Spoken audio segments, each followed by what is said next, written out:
Hello दोस्तों, मैं बात करने वाला हूँ आज एविडेंस एक्ट 1872 के सेक्शन 5 के बारे में। ठीक है।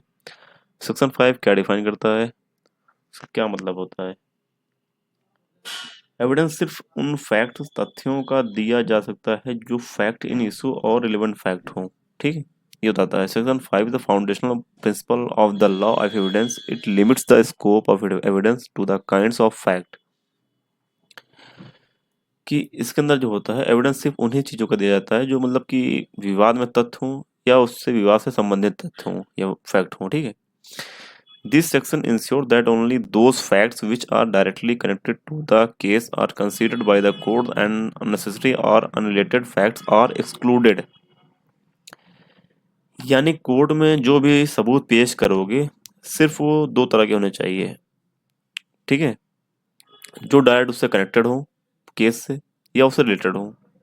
अब जान लेते हैं इसका फैक्ट इन इशू जो है, जो दो भागों में बांटा गया है वो एक एक है क्या इसमें। ठीक है। फैक्ट इन इशू क्या है।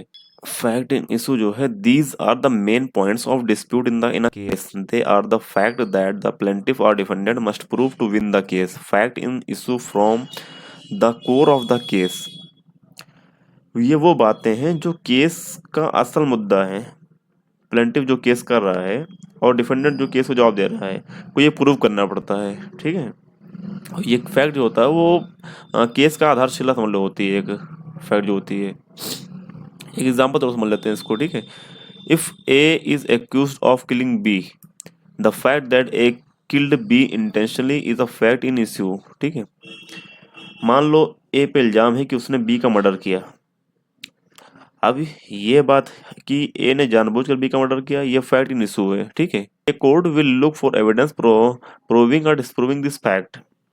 इसको प्रूव करना या इसका इनकार करना कोर्ट के काम का, ये कोर्ट का काम है। ठीक है। ये अब उन लोग के बीच का मामला, ये कोर्ट का काम करेगा कि ये सही है गलत है वो। ठीक है। अब दूसरा हो जाता है रिलेवेंट फैक्ट। अब जानते हैं रिलेवेंट फैक्ट क्या होता है। These are facts connected to the facts in issue, they help in proving or disproving the fact in issue but are not themselves in dispute. Relevant facts may include circumstances, motives, conduct, etc. ये वो fact होते हैं जो case के असल मुद्दे से directly connected होते हैं। ये फैक्ट असल बात को प्रूव या डिस्प्रूव करने में मदद करते हैं। ठीक है। एग्जाम्पल तो समझ लेते हैं इसको। उसी वाला एग्जाम्पल समझते हैं जो ऊपर दिया गया है। The fact that A had a motive to kill B या property dispute is a relevant fact. ठीक है। अगर ए पे बी का मर्डर का इल्जाम है, ये बात है कि ए और बी के बीच प्रॉपर्टी का झगड़ा था, ये एक रिलेवेंट फैक्ट हो सकता है। ठीक है। क्योंकि ये मोटिव दिखाता है। The fact that A was seen near the crime scene is also relevant fact है कि अगर एक ए मर्डर के वक्त क्राइम सीन के आसपास था, ये भी रिलेवेंट फैक्ट है। ठीक है। लेकिन अगर कोई बोले कि ए का फेवरेट कलर क्या है, उसने कल क्या खाया, ये रिलेवेंट है और कोर्ट में नहीं चलेगा। ठीक है। जान लेते हैं कि इम्पोर्टेंस ऑफ सेक्शन 5। सेक्शन 5 जो है उसकी क्या इंपॉर्टेंस है।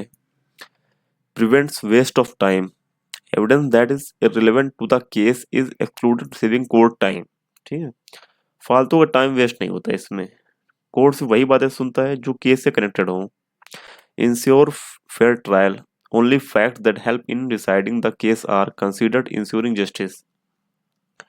फेयर ट्रायल इंश्योर करता है सिर्फ जरूरी बातें सबूत के तौर पर ली जाती हैं जो सच्चाई सामने लाने में हेल्प करें। Legal framework, section 5 provides a clear boundary for what can be presented as evidence. Section 5 जो है ये बाउंड्री बनाता है कि कौन सा सबूत एडमिसिबल है और कौन सा नहीं। ठीक है। ये इसकी इंपॉर्टेंस है, इसकी जरूरत पड़े कि जो इसकी महत्वपूर्ण बातें यही होती हैं, इसलिए जो है सेक्शन 5 का यूज किया जाता है। अब इसको एग्जाम्पल तो समझ लेते हैं इस चीज को। ठीक है। और अच्छे से imagine a case where X sues Y for breach of contract. X ने वाई पर मुकदमा किया कि उसने जो है कॉन्ट्रैक्ट ब्रीच किया, मतलब तोड़ा है कॉन्ट्रैक्ट। अब इसमें फैक्ट इशू क्या है। Was there a valid contract between X and Y, क्या एक्स और वाई के बीच में कोई वैलिड कॉन्ट्रैक्ट था। या हो गया पहला, ये हो गया did Y fail to fulfil his part of the contract, क्या वाई ने अपना कॉन्ट्रैक्ट जिसका जो ओब्लिगेशन जो उसकी दायित्व है उसको मतलब फुलफिल करने में उसमें फेल हो गया। यह हो गया फैक्ट इन इशू। अब रिलेवेंट फैक्ट क्या होता है। रिलेवेंट फैक्ट में आ जाएगा ईमेल्स और letter exchange between X and Y showing their agreement. Email या लेटर जिसमें कॉन्ट्रैक्ट की बात हुई हो वो हो जाता है relevant fact. Proof of payment made by X under the act, X का पेमेंट का प्रूफ जो उसने वाई को दिया, testimony of a witness who hear the agreement, who hear their agreement, एक विटनेस जो एक्स और वाई के बीच हुई बातचीत का गवाह हो, यह होगा relevant fact. In this case relevant fact like S X and Y's personal habits would not be allowed as evidence. अब इसके अंदर जो है एक्स और वाई की क्या हैबिट थी, वो कब उठते थे, क्या खाते थे, उनके क्या खेलते थे, उससे इसमें वो रिलेवेंट हो जाएगा, उसी कोई मामले से बीच में नहीं चाहिए, ठीक है। बस यही जो है, ये सब चीजें होती हैं जो रिलेवेंट होती हैं, ये होती है फैक्ट इन इशू, बस यही जरूरत होती है एक केस में। अब इसको कुछ केस लॉ से समझ लेते हैं, सेक्शन 5 को। Natha Singh versus the state of Punjab 1977। Fact of the case क्या था इसमें? The case involve the murder of a man by the accused. The prosecution presented evidence of enmity between the accused and the deceased. इसमें क्या था, ये case एक murder का था जिसमें इल्जाम था कि एक्यूज ने विक्टिम को मार दिया। प्रोसिक्यूशन ने यह सबूत दिया कि विक्टिम और एक्यूज के बीच दुश्मनी थी। जजमेंट क्या आया उसका? The court held that enmity was a relevant fact as it provided a motive for the crime, but enmity alone was not enough to prove guilty. Other evidence like eye witness testimony was required to prove the fact in issue whether the accuse committed the murder. Court ने कहा कि दुश्मनी एक relevant fact है क्योंकि ये motive दिखाता है, लेकिन दुश्मनी सिर्फ एक इनडायरेक्ट सबूत है, और भी स्ट्रॉन्ग सबूत जैसे आई विटनेस टेस्टिमनी चाहिए होते हैं जो इन फैक्ट को, इसको को प्रूव करने के लिए हो, ठीक है, इसको फैक्ट को प्रूव किए कम से कम। दूसरा केस समझ लेते हैं इसमें, पकाला नारायणा स्वामी वर्सेस एम्परर 1939। इस केस में क्या बताया गया? A man received a letter calling him to a particular place. He was later found dead. The letter was presented as evidence to show that the accused had lured the victim to his death. इसमें क्या था, एक आदमी को एक letter मिला जिसमें उसको एक जगह बुलाया गया था, उसके बाद उसका मर्डर हो गया। लेटर को कोर्ट में सबूत के तौर पर प्रेजेंट किया गया, लेकिन कोर्ट ने जजमेंट क्या दिया? The private counsel held that the letter was a relevant fact as it was connected to the fact in issue whether the accused was responsible for the murder. Privi council ने कहा कि यह letter एक relevant fact है क्योंकि यह दिखाता है कि मर्डर प्लान करके किया गया था। यह फैक्ट इन इशू क्या एक्यूज रिस्पॉन्सिबिलिटी है मर्डर के लिए को प्रूव करने में मदद करता है। तो तीसरा केस जो होता है आर वी रिचर्डसन 1928 का। The accuse was charged with theft. The prosecution wanted to show that the accuse had stolen goods in the past. आरोपी पर चोरी का इल्जाम था। प्रोसिक्यूशन ने दिखाना चाहा कि आरोपी ने पहले भी चोरी की है। जजमेंट क्या आया? The court rule that evidence of previous theft was irrelevant unless it directly connected to the theft in questions. This case highlights the importance of distinguishing relevant fact from irrelevant ones. Court ने कहा कि अगर पहले की चोरी का case इस चोरी से डायरेक्टली कनेक्टेड नहीं है तो वो इररिलेवेंट है। इस केस ने सिखाया कि हर बात रिलेवेंट नहीं होती जब तक वो असल मुद्दे को डायरेक्टली सपोर्ट ना करे, ठीक है। ये कुछ की पॉइंट थे सेक्शन 5 के। इसमें क्या बताया गया? Evidence must be relevant to the case, only facts that directly or indirectly help decide the case are admissible. वही फैक्ट जो डायरेक्टली या इनडायरेक्टली केस को मतलब कि एडमिसिबल करने के लिए हेल्प करे, ठीक है, वही मतलब कि फैक्ट माने जाएंगे इसके अंतर्गत। Fact in issue versus relevant fact. Fact in issue are the primary focus of the case where relevant fact provide support और कॉन्टेस्ट। फैक्ट इन इशू जो है वो असल बात है जिसका फैसला करना है, वो मेन होता है, मेन पॉइंट, ठीक है। और रिलेवेंट फैक्ट होता है असल बात को समझने और प्रूव करने में मदद करता है, रिलेवेंट फैक्ट जो होता है। एंड तीसरा है rejection of irrelevant evidence. Court में इररिलेवेंट बातें नहीं चलेंगी चाहे वो कितनी ही इंटरेस्टिंग क्यों ना हो, ये साफ बात बता दिया गया, ठीक है। Any evidence unrelated to the facts in issues or not reasonably connected to them is an inadmissible. अब एग्जांपल समझ लेते हैं। Imagine a case where a person is accused of arson setting fire to a property.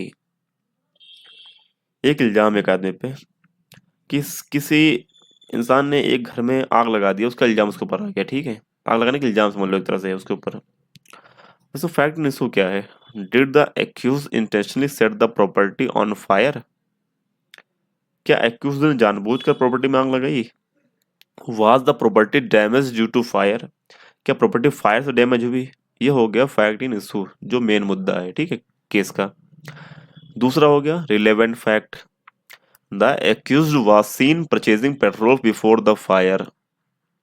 The accuse was heard arguing with the property owner the day before the incident. Traces of petrol were found on the accused clothing. ये हो गया relevant fact. मतलब कि accused को आग लगाने के एक दिन पहले पेट्रोल खरीदते हुए देखा गया। एक्यूज्ड और प्रॉपर्टी ऑनर के बीच एक दिन पहले लड़ाई हुई। एक्यूज के कपड़ों पर पेट्रोल के निशान मिले। सब ये सब हो गया relevant fact. The court will admit these relevant facts as they help establish a connection to the fact in issue. The court जो है, कोर्ट इन फैक्ट को अलाउ करेगा क्योंकि ये फैक्ट इशू को प्रूव करते हैं, ठीक है, उससे रिलेवेंट है ये, जो केस को थोड़ा आसानी से सॉल्व कर सकते हैं। कंक्लूजन क्या निकल के आता है सेक्शन 5 का? Section 5 of the Indian Evidence Act as a filter to ensure only facts that are directly or indirectly related to the case are presented as evidence. This simplifies the judicial process and ensures fairness in trials. By distinguishing between facts in issue and relevant facts, Section 5 maintains the focus on the core disputes of the case while allowing the court to consider supporting evidence that provides context or clarity. Section 5 एक filter की तरह काम करता है, जो decide करता है कि कौन सा सबूत कोर्ट में पेश करना है और कौन सा सबूत कोर्ट में पेश नहीं करना है। यह जुडिशियल प्रोसेस को सिंपल और फेयर बनाता है। इस सेक्शन का मकसद यही होता है कि सिर्फ जरूरी और कनेक्टेड बातें कोर्ट में रखी जाएं ताकि सच्चाई जल्दी से जल्द सामने आए और केस का फैसला हो सके, ठीक है। मेंस का मोटिव, मेंस का पर्पस यही होता है सेक्शन 5 का। तो आज के लिए इतना ही, और अगर वीडियो अच्छा लगा हो तो आप लाइक कर सकते हैं और शेयर कर सकते हैं और चैनल को सब्सक्राइब कर सकते हैं। मिलते हैं इंशाल्लाह अगले वीडियो में, ठीक है, तब तक के लिए अल्लाह हाफिज।